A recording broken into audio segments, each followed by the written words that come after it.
máximo!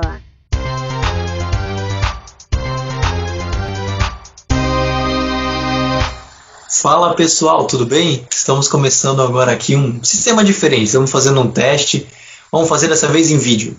A gente já fez podcasts, já testamos, gostamos do resultado, agora a gente está partindo para o vídeo e vamos fazer agora duas publicações, tanto no Instagram, no IGVT, quanto no YouTube. Mas estamos com a equipe de sempre, estamos aqui com o Vitor Oliveira e com o Vinícius Souza. E a gente vai tratar o que já aconteceu nesse meio de semana dos times paulistas. Os três, Santos, Corinthians, Santos, São Paulo e Palmeiras pela Libertadores e o Corinthians pelo Campeonato Brasileiro. Mas vamos direto ao assunto, vamos apresentar nossos comentaristas. Como é que estão aí, Vitor? Como você está aí, Vinícius? Ansioso para os programas de hoje? Nossa primeira gravação em vídeo mesmo? Boa tarde, Luiz. Boa tarde, Vinícius. Vamos experimentar, né? Vamos ver como é que vai sair. E você, Vini, como é que você tá? Salve, artistas, tudo bem? Mais uma vez estamos aqui agora para um novo sistema de gravação. Agora que estamos fazendo muito podcasts, agora é uma outra oportunidade de mostrar agora nossos rostos, mostrar também nossos jeitos, no caso. Então, vamos trazer o que de melhor aconteceu com os clubes paulistas, né, Luiz? Vamos lá então. Vamos começar aqui falando do São Paulo, que foi o primeiro time a jogar nessa terça-feira. Infelizmente perdeu para a LDU por 4-2. O jogo não foi bom, foi 3-0 para a LDU no primeiro tempo. Depois teve a entrevista do Fernando Diniz, que eu achei mais bizonha ainda, falando que ganhou de 2-1 no segundo tempo. Por mais que quisesse defender a base do São Paulo, mas vou começar falando do Vitor. Vitor, o que você achou da partida? São Paulo realmente não foi bem, se complicou na Libertadores, realmente tem reais chances de não se classificar. Mas eu queria que você fizesse uma análise da partida, classificação. O que dá para esperar para o São Paulo nessa Libertadores? Então, Luiz, o São Paulo até que começou bem a partida, com ótimas infiltrações, tudo. Mas depois que tomou o primeiro gol do Martini, se eu não me engano, a equipe desmoronou. Acabou. Aí tomou o segundo, tomou o terceiro, aí a gente foi como pro intervalo. Falou, caramba, 3-0, e a gente já vinha com aquilo, né? Que já fazia mais de 10 anos que o São Paulo não ganhava fora de casa. E parecia que o São Paulo não estava ligado, não estava com aquele espírito de Libertadores que eu falei no último podcast. Aí o Fernando Diniz fez as substituições, né? E o São Paulo, né, melhorou com as entradas do Brenner e do Paulinho Boia, colocando mais velocidade na partida. São Paulo até que estava atacando, só que não estava sendo eficiente nas jogadas. Aí no momento da pressão, tudo quando o Brenner fez o gol, né, diminuiu para 3-1, os caras foram lá, pimba no ângulo do Volpi, 4-1. Aí ferrou mais ainda a situação do time, né? Aí o Trellis, que não vinha sendo relacionado, entrou e fez o gol de honra, diminuindo, entre aspas, o prejuízo, que foi 4-2. Realmente foi aquilo que você resumiu. São Paulo se complicou. E agora vamos ver, né? As próximas partidas, né? Do brasileiro vai ser contra o Inter e contra o River Plate na Argentina. Aí vamos ver, né? O que o São Paulo vai... Qual que é o caminho que o São Paulo vai decidir? Se vai continuar na Libertadores ou, em terceiro lugar, vai para a Sul-Americana. Essa é a minha análise. E também com o Diniz falando, eu fiquei... se ele tá querendo falar alguma coisa, arrumando forças para enaltecer o time, quando falar, pelo menos o time que entrou no segundo tempo, com as substituições, ganha de 2-1. Ou seja, ele pensou assim, nas substituições, e o time que tava, ele pensa na cabeça que vai ser o titular dele no próximo jogo. Foi isso que eu entendi. Vinícius, o São Paulo, agora realmente vamos agora fugir um pouco do jogo, vamos falar da tabela no São Paulo. São Paulo agora restam só 2 jogos agora o próximo jogo vai ser contra o River Plate e precisa ganhar para poder sonhar em classificação. Porque além da desfavorável diferença de pontos, O São Paulo está com saldo 0 e o River Plate goleou o Binacional e está com saldo positivo de 11. Então a situação está bem complicada, bem alarmante para o São Paulo.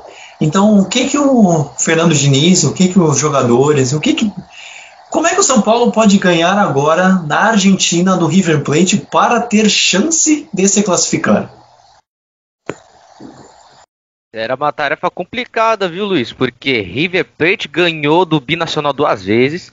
E para quem não ficou ligado desse confronto do River Plate contra o Binacional, se juntar os 2 jogos da Argentina e também lá do Peru, o River Plate ganhou de 13-0 no agregado, 8-0 na Argentina e 6-0 fora de casa.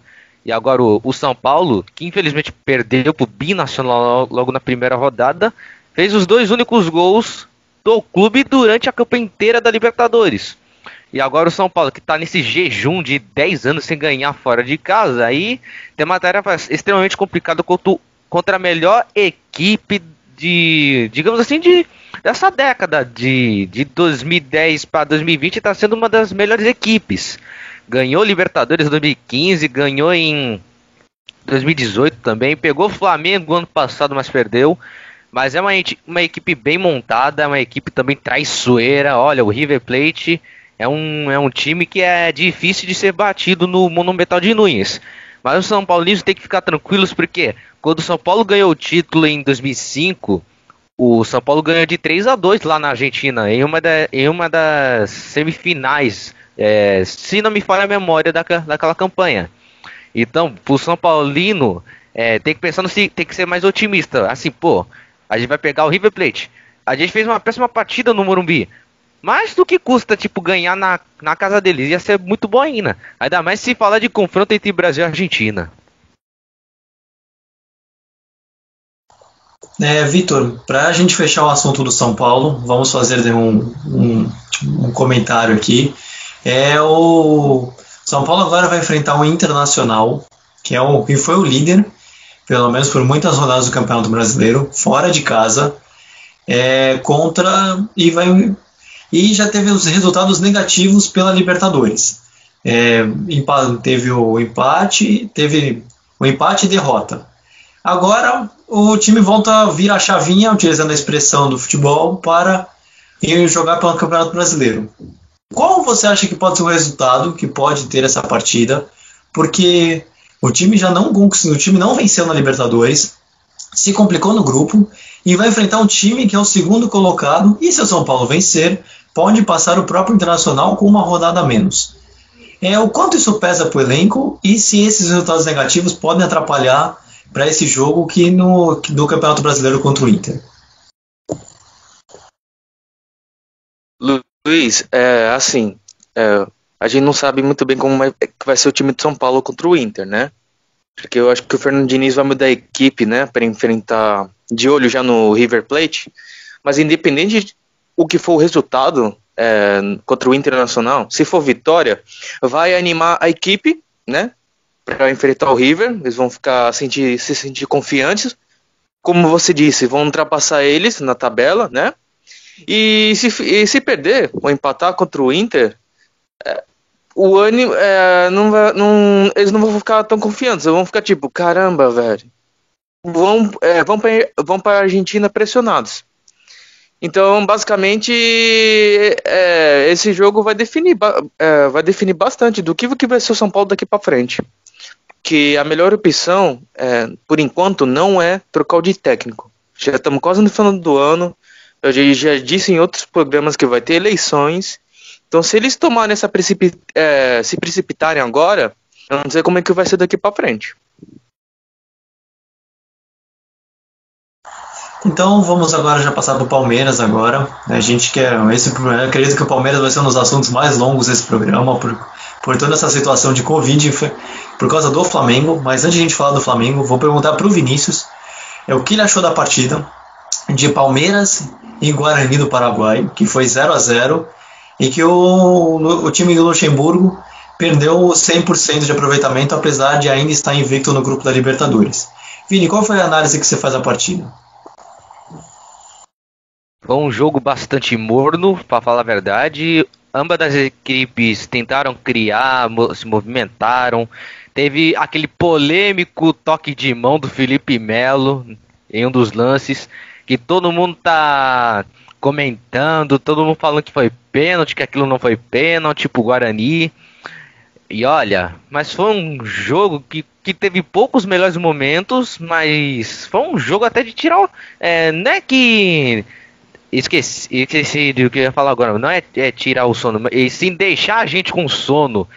Então, o palmeirense pode até ficar feliz que conseguiu conquistar um ponto fora de casa na Libertadores. Qualquer ponto, tipo, seja em vitória, empate, ou dentro ou fora de casa, tá valendo. Agora o que não tá valendo é derrota.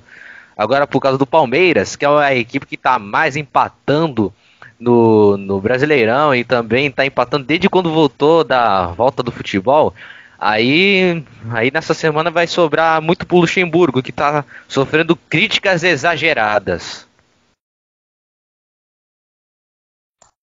Vitor, antes de a gente falar dos casos de Covid, que eu acho que é o grande assunto desse programa, por tudo que está envolvendo, eu queria que você falasse um pouco desse jogo entre Flamengo e Palmeiras, que é um clássico que a gente pode colocar entre aspas dos milionários, porque são os times que têm mais dinheiro, que contrataram mais jogadores. Qual é a expectativa que você vê para o jogo? Pode comentar um pouco dos casos de Covid, que quer anular, mas isso aí eu queria que vocês dois comentassem sobre esse jogo que está dando o que falar, nem exatamente por causa do campo, mais por causa dele, mais por fora do campo. Mas eu queria que você comentasse um pouco da expectativa da partida para esse fim de semana do Campeonato Brasileiro. Então, Palmeiras e Flamengo, um jogo muito esperado, né, nessa rodada. Todo mundo ansioso para ver esse jogo, mas tem que entrar o bom senso primeiro, né? Eles estão, acho que mais de 13 casos de Covid, incluindo técnicos, dirigentes, jogadores. Na minha opinião, assim, tem que repensar, né? Tem que ver como é que vai ficar as coisas para adiar. E entrando também nessa linha, tem que adiar o jogo, né? Que primeiro tem que ver a integridade física do jogador, né? Para não colocar em risco.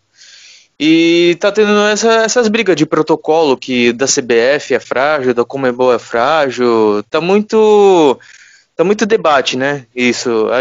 Espero, né, pela integridade de todo mundo, das pessoas, que anule o jogo, que nem como foi na primeira rodada, que teve o surto de Covid do Goiás e São Paulo, que foi anulado. Mas em relação ao jogo, se, né, não tivesse isso tudo, essa coisa de Covid, né, ia ser um grande jogo mesmo. Aí, tanto que eu me lembrei do ano passado, quando é que foi aqueles 3-0 do Flamengo sobre o Palmeiras, mas eu não vou comentar para o torcedor do Palmeiras não ficar me cornetando. Mas era só isso que eu queria falar mesmo. Vinícius, o Flamengo tem 10 jogadores apenas no plantel para poder jogar essa partida contra o Flamengo, para jogar contra o Palmeiras. E vai ter que subir muito o menino da base para poder ter elenco, para poder fazer um jogo que se espera do nível do Flamengo, principalmente pelo que foi ano passado. Você acha, o Vitor já comentou que acha justo comentar, eu queria que você comentasse também se você acha justo para você ter que ter o jogo. Eu acho, para mim, ter que anular também. Apesar de toda a força que o Flamengo vem fazendo nesses últimos tempos para a volta do futebol, eu acho que isso é importante até para os próprios atletas do Palmeiras. Mas eu queria que você comentasse também um pouco sobre essa situação. E, se caso aconteça o jogo, o que você espera dessa partida?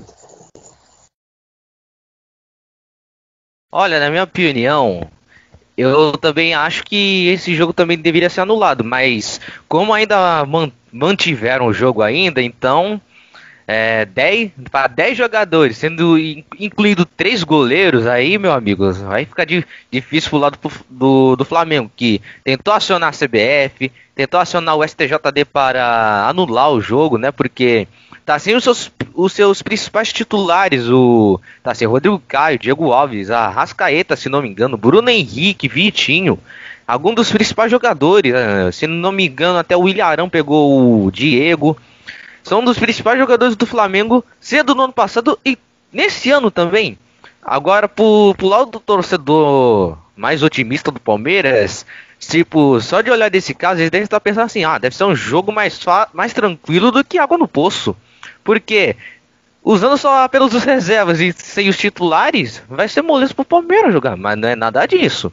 É mais fácil, tipo, o jogo ser adiado no momento e não anulado, adiado, para a pronta recuperação dos atletas e também para que eles não transmitam o vírus da Covid para mais jogadores. Ô Luiz, rapidinho. Também, para não haver desequilíbrio técnico, na verdade, eu acho. Porque, o Palmeiras tá completo. Padrão, assim, porque o Palmeiras tem um grande elenco, titular e reserva. Aí o Flamengo tá com esses casos e, tipo, tá chamando, os meninos do Sub-20. Então, tipo, imagina, o Palmeiras titular e o Flamengo Sub-20. Entendeu? Ia ter um desequilíbrio técnico, na minha visão, eu acho. Então é por isso que é melhor adiar, né, pra quando ter uma data apropriada pra jogar, a gente ter um bom confronto. Então, quando acontecer o jogo, se acontecer ou não acontecer, você pode acompanhar nosso podcast que vai sair terça-feira. A gente vai comentar melhor sobre essa situação, mas acho que a gente entrou no consenso aqui que o correto seria não ter a partida. Mas agora vamos falar agora do Santos, o único time paulista a vencer nesse meio de semana. O Santos jogou contra o Delfim, no Equador, e venceu por 2-1. E foi um resultado importantíssimo para o time do Cuca, que agora precisa somente de mais um ponto para conseguir a classificação certa para as eliminatórias. Vou começar falando com o Vitor dessa vez, e aí quando chegar o Corinthians eu passo para o Vinícius comentando primeiro. Eu queria que você comentasse, Vitor, sobre o que você achou da partida e o que você pode projetar para o Santos ao decorrer da Libertadores da América, visto que só precisa de mais um ponto para poder passar. Então, Luiz, no jogo do Santos começou muito jogo lá e cá, né? Toda hora. E a sorte nesse jogo do Santos que o Soteldo e o Marinho estavam insuportáveis. Os caras estavam jogando, comendo a bola. Eles começaram com tudo. Tanto que o primeiro gol do Santos foi a partir da jogada do Soteldo, né? Pela esquerda. E o Marinho fazendo a diagonal para dentro e fazendo o gol de cabeça. E depois com a mais, né, o Santos, porque o jogador do Delfim foi expulso, os caras conseguiram empatar ainda, e no finalzinho do jogo o Jean Mota, né, muito criticado pela torcida, empatou, ampliou, né, ficou 2-1. Foi um ótimo resultado pro Santos, ótimo mesmo, praticamente já garantiu a classificação. E para os próximos jogos da Libertadores do Santos, Luiz, eu acho que o Santos tem que fazer assim, um jogo de cada vez, né? Porque se for pensar lá na frente, já vai desconcentrar. Então é melhor indo um jogo de cada vez até atingir o objetivo. Isso é uma coisinha que eu queria falar. Caramba, como o Cuca caiu bem, né, no Santos. O cara tá fazendo o time jogar, que era antes muito criticado. Olha só como o Santos tá agora, jogando bem pra caramba. Vinícius, agora eu vou praticamente emendar duas em uma. Um pouco do que o Vitor falou do elenco do Santos, eu iria chegar nesse ponto. O Santos ele vem fazendo um campeonato brasileiro bom, oitavo colocado agora, porque não jogou nesse meio de semana, por conta que a gente vai comentar que quem passou foi justamente o Sport. Está em oitavo lugar, o líder do seu grupo na Libertadores, e o Santos não tem um elenco tão farto como, por exemplo, tem o Palmeiras. Eu acredito que tem até o São Paulo pelos seus jogadores, nível de jogadores, tudo. O que o Cuca precisa fazer para que o time mantenha o time mais regular, sem perder o ritmo, e que o time consiga render no máximo que pode? E também já comentar também o jogo contra o Fortaleza, que a gente vai ser no fim de semana agora, o Santos joga, que é um time encardido, é um time que não tem tanto nome quanto o Santos, mas assim, é um time que vem mostrando há uns anos já, que é um time que merece respeito, para que o Santos ele consiga fazer um campeonato equilibrado tanto no Brasileiro quanto na Libertadores. O Cuca chegou e decolou o time do Santos. O Santos agora tá jogando mais bonito do que os meus desenhos que eu fazia na terceira série, com 5 anos. Porque, olha, o Cuca conseguiu ressuscitar o goleiro João Paulo, que agora tá sendo destaque desse time. O Marinho, que tava jogando bola na mesma época do Gesualdo, mas continua mantendo a boa fase. O Soteldo tá voando. O Carlos Sanches tá passando em branco. Ele não tá fazendo gols como ele fazia no ano passado. E também o Pará também caiu muito bem na lateral, sendo que ainda tem muitas opções para a zaga, que tem Ivonei, um jovem garoto que foi promovido, e aí sem contar dos jovens Alex e mais alguém aqui, agora falhou o nome. Agora do que pode fazer que o Santos consiga manter esse rendimento é que os jogadores têm que entender o seguinte: vamos manter esse nível, vamos manter a nossa pressão psicológica, porque pode existir em qualquer lugar. Mas o que a gente não pode botar pilha de torcedor, para não deixar de se concentrar durante os jogos, e também fazer o que o técnico manda, porque hoje em dia tem jogadores aí que estão criticando o técnico, tem gente que está derrubando o técnico, tem gente que tá deixando o clube por causa de técnico ou por causa de dirigentes e de muita coisa que acontece nos bastidores. E o Santos agora pode pegar um Fortaleza que, olha, tem que respeitar o trabalho do Rogério Ceni, que, olha, o Rogério Ceni tá fazendo o Fortaleza jogar muito. É um time que sabe marcar, que finaliza, que se defende bem, e tem tudo para ser um time encardido nesse Campeonato Brasileiro. Agora já vamos passar para o Corinthians, nosso último time, para fechar o programa.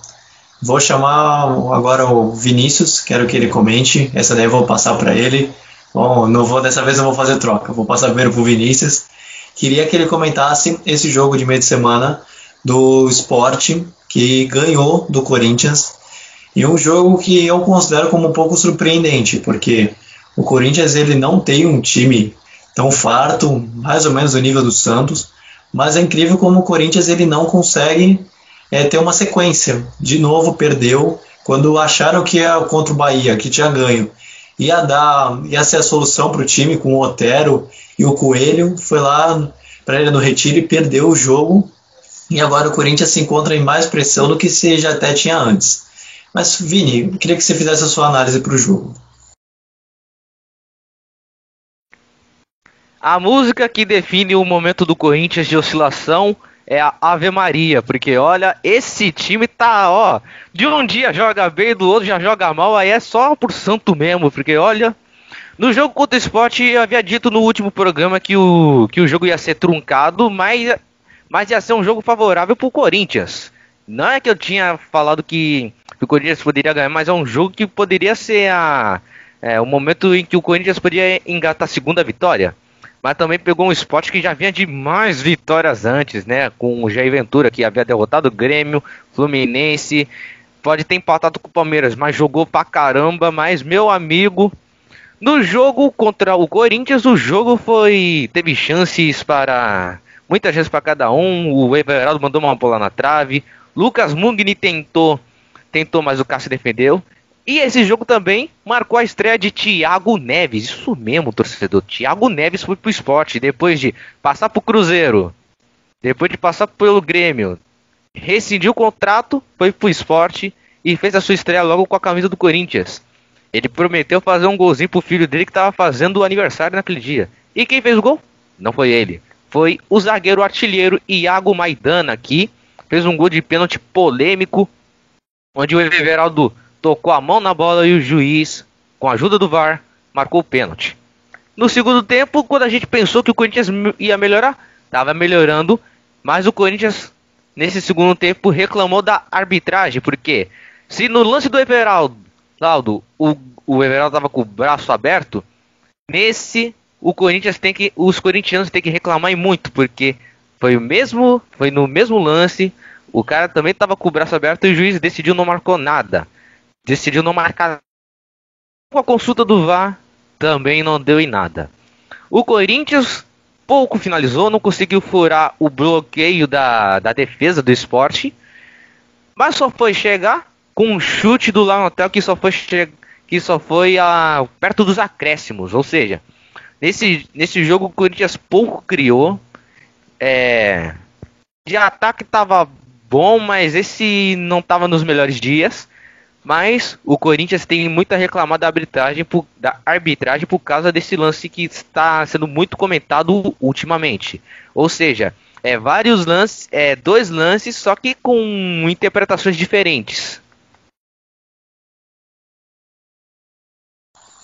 Vitor, agora o Corinthians tem todo o direito, acho que, de reclamar pelo lance da arbitragem, mas o Corinthians ele joga agora contra o Atlético de Goiás, semana que vem, não joga esse fim de semana, vai jogar só quarta-feira, a gente vai comentar mais a fundo no nosso programa de segunda, mas eu queria que você fizesse qual é a sua expectativa para esse jogo, porque o Atlético de Goiás eliminou o Fluminense ontem na Copa do Brasil e conseguiu um grande resultado porque perdeu o primeiro jogo e ganhou o segundo de 3-1.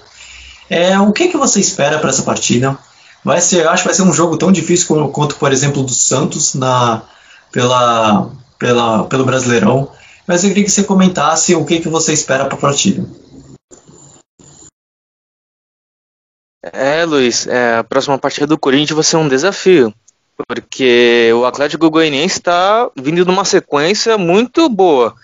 Fez 3-0 no Flamengo, ganhou agora do Fluminense, ganhou do Vasco, né? Ou seja, é um time que está crescendo, o Atlético Goianiense. Tem que abrir o olho. Não vai ser um jogo fácil para o Corinthians. O Wagner Mancini está fazendo um ótimo trabalho e para esse jogo vai ser muito disputado, né? O Corinthians vai jogar em casa, tem esse fator, né? Vou ver se o Atlético Goianiense não vai aprontar uma para cima do Corinthians, né? E eu lamento falar, mas quem tá jogando no Atlético Goianiense é o Janderson, né? Então eu espero que não tenha a lei do ex. Temos que levar isso em consideração. Enfim, não quero criar polêmica, né? Eu só coloquei um acréscimo nisso, nessa receita de bolo. Vamos ver como é que vai ser esse jogo.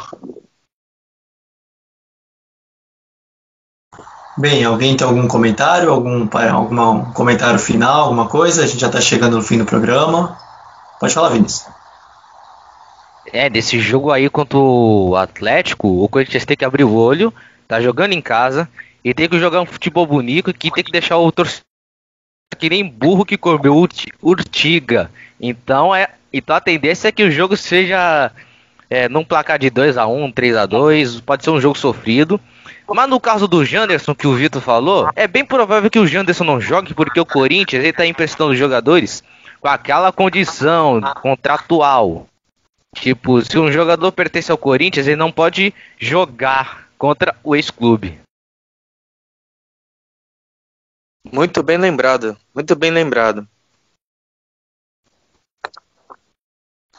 Eu quebrou um pouquinho a gravação um pouco, mas a gente vai ficando por aqui.